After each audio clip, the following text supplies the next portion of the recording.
Lebih dari beberapa lusin lagu kemudian, kelopak mata Xie Yujia semakin berat saat dia mendengarkan melodi yang sering didengarnya. Dia merasa senandung Hao-Ren terdengar seperti lagu pengantar tidur dan jatuh tertidur tanpa sadar. Saat dia membuka matanya kembali, dia melihat Hao-Ren tertidur dengan kedua tangannya di atas sofa. Dia duduk dan sepatunya membuat suara mendencit di sofa. Hao-Ren mendengar suara itu dan segera bangun. Mikrofon di tangannya jatuh ke lantai. Kau benar-benar tidak tidur tadi malam. Xie Yujia menggosok matanya, melihat lingkaran hitam di sekeliling mata Hao-Ren dan bertanya dengan rasa bersalah. Sang pelayan berpatroli di depan pintu sepanjang malam. Aku tidak bisa tidur bahkan jika aku mau. Hao-Ren meregangkan tangannya dan tertawa. Bagaimana tidurmu? Baik-baik saja. Aku bermimpi beberapa kali, Xie Yujia menjawab saat dia mengembalikan jaket itu ke Hao-Ren dan memeriksa bajunya sendiri. Dia tidak peduli Hao-Ren melakukan sesuatu saat dia tidur karena dia mempercayainya. Malahan dia takut bajunya akan tersingkap dan memperlihatkan bagian-bagian tubuhnya yang seharusnya tidak diperlihatkan. Dia menjadi tenang saat dia melihat bajunya rapi. Jam berapa ini? Dia bertanya. Hampir jam 6. Waktu untuk ruangan ini juga hampir habis. Hao-Ren menjawab. Xie Yujia mengangguk. Terima kasih banyak untuk kemarin. Tidak masalah. Kadang-kadang, kejadian seperti ini terjadi. Hao-Ren berdiri dan berkata, mari pergi mencari tempat untuk makan. Kau tidak mau tidur dulu sebentar? Xie Yujia melihatnya dengan bingung. Hao-Ren menggelengkan kepalanya, tidak apa-apa. Sekarang bahkan belum jam 6. Kamu harus tidur sebentar. Tidak ada gunanya kembali ke asrama karena belum dibuka. Aku akan berjaga untukmu kali ini. Xie Yujia berkata. Dia melihat wajah letih Hao-Ren dan tiba-tiba menyadari ini pertama kali dia tinggal semalaman sendirian dengan seorang pria. Tidak perlu. Sebentar lagi jam 6 dalam setengah jam. Hao-Ren masih menggelengkan kepalanya. Dia tidak dapat tidur sendiri dan membiarkan seorang gadis berjaga untuknya. Jadi, mari kita bernyanyi. Xie Yujia merubah ekspresinya dan berkata. Hao-Ren sedikit terkejut. Masih ada setengah jam. Kita akan menyiak-nyiakannya dan sebaiknya menggunakan waktu ini untuk bernyanyi. Xie Yujia berjalan ke arah mesin karaoke dan memilih beberapa lagu. Lagu pertama, Berkat di Sudut Jalan, muncul di layar. Setelah tidur setengah malam, Xie Yujia sudah energik. Dia mengangkat mikrofon tanpa merasa malu, menemukan kunci melodinya dan mulai bernyanyi. Di banyak musim gugur dan musim dingin, aku hampir disembuhkan. Hao-Ren mendengarkan suara Xie Yujia dan tidak tahu ketua kelas bernyanyi dengan begitu baik. Aku hanya bisa berpura-pura bahwa aku tidak bisa mendengar dari orang lain tentang kabarnya. Setelah lagu pertama, Xie Yujia lanjut menyanyikan lagu kedua. Suaranya merdu dan menyenangkan dan senyuman di wajahnya terlihat menciptakan rasa kebahagiaan. Hao-Ren duduk di sofa dan diam-diam melihat Xie Yujia. Tak disangka, ketua kelas yang rajin. Belajar juga seorang yang ahli dalam karaoke. Setelahnya, aku akhirnya belajar bagaimana mencintai. Sangat disayangkan kau pergi lama sekali, menghilang ke dalam kerumunan. Setelahnya, apa Xie Yujia menyanyikan lagu-lagu ini untukku? Hao-Ren tiba-tiba berpikir. Setelah menyanyikan 6 lagu terus-menerus, Xie Yujia mendadak mengeluarkan mikrofon lainnya dan menyerahkannya pada Hao Ren. "Kemari dan bergabung denganku," katanya. "Ah, tidak, aku tidak bisa." Hao Ren melambaikan tangannya cepat-cepat. "Mari bernyanyi bersama. Hanya tinggal kita berdua, apa yang kau takutkan?" Xie Yujia meletakkan mikrofon itu ke dalam tangan Hao Ren dengan antusias. Lagu lama, Hiroshima Kekasihku, terdengar. Hao Ren harus memegang mikrofon dan bernyanyi dengan canggung. Tidak yakin apakah kemampuannya telah mencapai ketinggian yang baru atau apa yang telah terjadi, tetapi Hao Ren yang tidak tidur sepanjang malam menyanyikan lagu itu dengan sempurna dengan suara yang serak. "Tidak buruk. Mari lanjutkan lagu baru lainnya." "Rooftop." Xie Yujia menggoyangkan tangannya dan berkata dengan gembira. Hao Ren berusaha menolak, tetapi menyanyikan lagu ini dengan sempurna dan mengekspresikan kemuraman dalam lagu dengan baik. "Wow, kau sangat baik dalam bernyanyi, berhentilah pura-pura kau buruk." Xie Yujia mengedipkan matanya pada Hao Ren. Hao Ren merasakan hal itu aneh juga. Bagaimana suaranya menjadi begitu penuh dan lebar? Apakah karena dia melakukan kultivasi gulungan konsentrasi jiwa? Setelah mereka selesai menyanyikan lagu duet lainnya, "Kau Nyanyian di Hatiku," dan baru saja hendak memilih lagu yang baru, sang pelayan tiba-tiba membuka pintu dan masuk. "Permisi, Tuan. Waktu untuk kamar Anda sudah habis," dia berkata.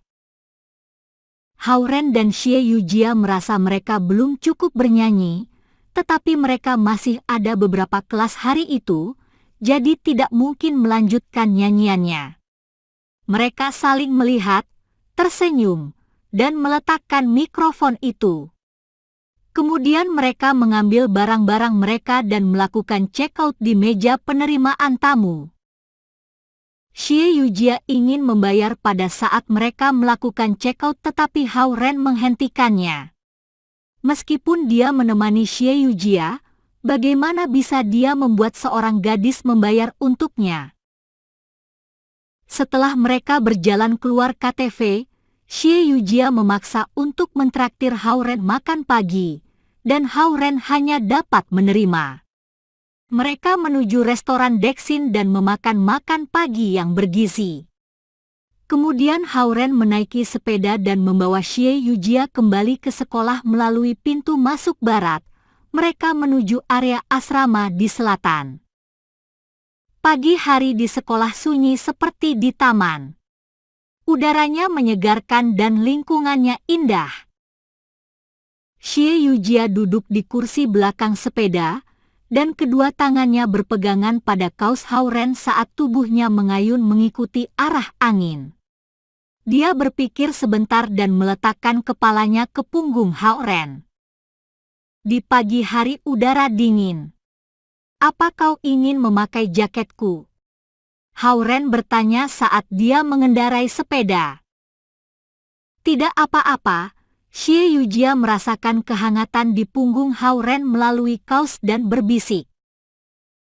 "Aku sangat senang hari ini," tiba-tiba dia berkata setelah diam beberapa saat. "Apa?" Hao Ren tidak mendengarnya karena dia berkonsentrasi mengendarai sepeda. "Bernyanyi menyenangkan hari ini, dan begitu juga kemarin malam." Xie Yujia mengeraskan suaranya dan berkata. Angin sepoi-sepoi pagi yang dingin menghembus rambut dan wajahnya dan membuat suaranya menghilang. "Oh, aku senang kau menyukainya." Hao Ren sibuk mengendarai sepeda dan menjawab dengan santai. "Si bodoh ini." Pir Xie Yujia di kepalanya. 1, 2, 1, 2. Tiba-tiba teriakan yang teratur terdengar dari suatu tempat di dekat sini. "Hao Ren, ganti arah dan berbalik? Xie Yujia, yang duduk di belakang, tiba-tiba dengan tergesa-gesa menarik kaus Hao-Ren. Apa? Menghadapi angin dan mengayuh sepeda, Hao-Ren kembali tidak mendengarnya dengan baik. Di saat bersamaan, kapten tim basket, Xie Wanjun, yang mengenakan kaos olahraga dry fit. Dry fit adalah bahan polyester mikrofiber dengan performa tinggi, yang memindahkan keringat dari tubuh menuju permukaan bahan pakaian di mana ia akan menguap. Bahan ini membuat pemakainya nyaman dan kering, dan memimpin seluruh tim basket yang berkeringat berlari ke arah mereka. Itu kali pertama Hao-Ren melihat wajah kapten tim basket, jadi dia tidak tahan untuk melambat. Kapten raksasa setinggi 2 meter itu memimpin lari dengan kecepatan biasa dan menengokkan kepalanya pada saat yang sama untuk melihat Hao-Ren yang mengendarai sepeda dan Xie Yujia yang duduk di kursi belakang. Xie Yujia merasa pertentangan saat dia melihat kakak laki-lakinya. Saat itu jam 6 pagi. Selain tim basket yang melakukan lari pagi, tidak banyak mahasiswa yang sudah bangun pagi ini. Hao-Ren dan Xie Yujia datang dari pintu masuk barat sekolah. Apa artinya pintu selatan sekolah? Restoran dan hotel-hotel kecil yang bisa ditemukan di sekeliling alun-alun Hongji. Apakah hanya keluar makan dan baru saja kembali saat ini? Xie Yujia menundukkan kepalanya dan tidak tahu harus melakukan apa. Kakak laki-lakinya, Xie Wanjun, hanya memimpin 6-7 pemain basket, berteriak dan lari melewati sepeda mereka tanpa emosi. Xie Yujia mengenal kakak laki-lakinya cukup baik, dan wajah tak terbacanya sering merupakan ekspresinya yang paling mengerikan. Sementara Xie Yujia gugup mengenai ini, Hao-Ren memalingkan kepalanya dan melihat ke arah tim basket yang bergerak seperti dinding yang tinggi. Dia memperhatikan ke-6 pemain basket yang ditendang keluar tidak ada dalam latihan pagi itu. Kapten tim basket ini, Xie Wanjun, kehilangan 6 anggota timnya karena hukuman sekolah. Dia mungkin membenciku, tetapi kelihatannya dia belum mengenaliku. Hao-Ren bergerak menuju gerbang selatan dan berpikir. Xie Yujia, yang duduk di belakang, hanya dapat memikirkan satu kata di pikirannya, sial. Hao-Ren mengayuh sepeda itu dan kembali asrama selatan. Dia menurunkan Xie Yujia di gedung asrama wanita No. 3 dan kemudian berjalan kembali ke gedung asrama pria No. 7. Saat itu gerbang asrama baru saja dibuka dan Hao-Ren menyelinap memasuki asrama pada saat sang manajer tidak memperhatikan. Dia berjalan menuju lantai 3 dan memasuki kamar asrama dan melihat Zhao Jiai dan kedua temannya yang lain masih tertidur. Ada banyak bekas tusuk sate kayu dan beberapa botol bir di lantai. Mereka ini, Hao-Ren berjalan masuk perlahan-lahan, mengambil handuk dan sikat giginya hendak mandi. Namun, lengannya membentur sebuah cangkir dan menimbulkan keributan yang membangunkan Zhao Jiai yang tertidur di salah satu ranjang bawah. Kau kembali, Ren. Zhao Jiai berteriak. Ya. Hao-Ren hanya dapat mengakui. Mendengarkan percakapan mereka, Yoliren dan Cha Oronghua juga ikut terbangun. Mereka melihat Hao-Ren yang diam-diam memegang handuk dan sikat gigi, dan segera bertanya, "Apa yang kau lakukan semalam?" "Aku..." Hao-Ren memegang sikat gigi dan memberi isyarat sambil tergagap. Dia tidak bisa berkata apa-apa. Yoliren, yang tadinya mengantuk, mendadak menjadi bersemangat. "Jangan katakan kau dan sang ketua kelas, Kemajuannya sangat cepat, dia bertanya. Jangan asal bicara. Gerbang asrama sudah dikunci saat aku kembali kemarin, jadi aku pergi ke kafe internet semalaman, kata Hao-Ren setelah memikirkan hal itu. Xie Yujia pergi ke sana juga. Cha Oronghua bertanya. Dia, aku tidak tahu. Setelah kami makan kemarin, dia kembali sendiri. Aku berjalan-jalan sedikit dan sudah terlalu terlambat untuk kembali. Hehe. Jangan disembunyikan kalau ada kemajuan. Yo Liren duduk di tempat tidur atas dan membuat wajah lucu pada Hao-Ren. Enyahlah. Hao-Ren melambaikan tangannya dan membawa peralatan mandinya bersamanya sambil keluar dari kamar. Cha Oronghua, yang tidur di tempat tidur di bawah Yo Liren, tidak mempercayai dugaan. Yo Liren, si cantik yang luar biasa, sang ketua kelas secepat ini berpacaran dengan Hao Ren, pikirnya. Akan tetapi, banyak hal yang baru-baru ini terjadi yang membuat dia percaya Hao Ren memiliki sifat-sifat yang menakjubkan. Keberuntungan kembang persik Hao Ren terlalu bagus. Zhao Jiai mendesah dan berkata penuh emosi saat dia melihat Hao Ren bergegas keluar. Mereka bertiga juga bangun, bersiap-siap dan pergi ke kelas bersama Hao Ren. Pada saat mereka berjalan melalui kantin, mereka berpapasan dengan Xie Yujia yang melewati mereka dengan sepedanya. Xie Yujia biasanya menyapa teman-teman sekelasnya, tetapi dia mengendarai sepedanya dan melewati mereka dengan terburu-buru. Yo Liren dengan sengaja memukul Hao Ren sambil melihat sosok Xie Yujia yang kurus namun berlekuk. Jangan asal bicara saat kita sampai di kelas, Hao Ren memberinya peringatan. Aku tahu, senyuman Yo Liren malah semakin jahil. Mereka berempat melangkah masuk ke dalam kelas dan menemukan banyak orang sedang mendiskusikan kuliah ilmiah yang diadakan kemarin malam. Hao Ren melihat ke arah Xie Yujia dan melihat dia sedang berbicara dengan gadis-gadis di kelas seolah-olah tidak ada yang berubah. Kenapa kau tidak pulang, Ren? Aku ingin bermain kartu denganmu di asrama. Huang Jianfeng melihat Hao Ren berjalan masuk dan berteriak keras. Mendengar teriakan itu, para gadis yang duduk di depan menengokkan kepala mereka. Dia pergi mendengarkan perkuliahan dengan ketua kelas kemarin.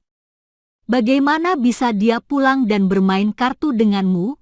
Beberapa orang yang mengetahui apa yang telah terjadi berkata. Berhenti bicara. Berhenti bicara. Hao Ren yang duduk di barisan belakang berusaha menenangkan mereka. Kelas itu segera dimulai. Hao Ren, yang mengira semuanya akan berakhir sekarang, menemukan bisikan mulai menyebar di seluruh ruangan kelas. Pada saat itu, Yo Liren menerima sebuah pesan, berbalik untuk menepuk lengan Hao Ren dan bertanya dengan terkejut, "Hai. Kau benar-benar menghabiskan malam dengan ketua kelas? Aku hanya bercanda denganmu." Dari mana informasi itu datang? Hao Ren bertanya. Dari para gadis di baris depan. Mereka berkata Xie Yujia tidak kembali ke asrama kemarin malam. Selain itu, dia tidak ada di sana saat menir asrama melakukan inspeksi kamar. Dan sekarang namanya tertulis di daftar tidak kembali pada papan tulis kapur kecil di luar gedung asrama nomor 3. Kemudian, dia menatap Hao Ren dengan terkejut dan bertanya, "Apa kau benar-benar melakukan itu dengan dia kemarin malam?" "Tidak mungkin." Hao Ren memukul dahi Yo Liren. Dia melihat Xie Yujia, yang duduk di barisan depan mengatur catatannya. Kelihatannya dia tidak terganggu dengan diskusi di sekitarnya. Tiba-tiba, Hao-Ren merasa seharusnya dia menangani situasi kemarin malam dengan cara yang lebih baik. Para gadis melihat reputasi sebagai masalah yang penting, terutama gadis seperti Xie Yujia. Pergi mendengarkan perkuliahan bersama-sama, makan bersama-sama, tidak pulang bersama, siapapun bisa salah mengerti. Pikirnya. Yurong masih membicarakan masalah itu, dan Hao-Ren tiba-tiba memalingkan kepalanya dan berkata, "Hentikan. Jika masih ada yang membicarakan hal ini, aku tidak akan berteman dengannya lagi." Melihat Hao-Ren yang penyabar tiba-tiba menjadi marah, Yurong dan lainnya segera berhenti berbicara dan melihatnya dengan bingung. Semenjak kejadian Hao-Ren mengalahkan setengah tim basket, para pria dari kelasnya dan di gedung asrama No. 7 lebih menghormatinya. Meskipun beberapa pria dalam kelas itu menyukai Xie Yujia dan mencemburui Hao-Ren, siapa yang berani bergosip di bawah kekuatan Hao-Ren yang kuat? Selain itu, teman Hao-Ren, Zhao Jiai, bukanlah orang yang mudah untuk ditangani. Tidak saja memiliki banyak teman di sekolah, tetapi juga dia mendapatkan anggota tim basket membayarkan biaya medisnya setelah cedera itu. Hal ini membuat mahasiswa lain mengira dia memiliki latar belakang yang kuat. Hao-Ren mendengar semua pembicaraan berhenti dan dia mengatur kembali perhatiannya dan melihat ke arah Xie Yujia yang berada di barisan depan. Dia melihat telinga Xie Yujia berwarna merah, kelihatannya dia juga terpengaruh oleh percakapan di sekitarnya. Lebih baik aku menjaga jarak darinya untuk beberapa saat. Hao-Ren berpikir. Bas. Telepon seluler Hao-Ren yang berada di atas meja sedikit bergetar. Dia mengangkat telepon seluler dan melihat sebuah pesan singkat berasal dari nomor yang tidak dikenal. Dia membuka pesannya dan melihat beberapa kata.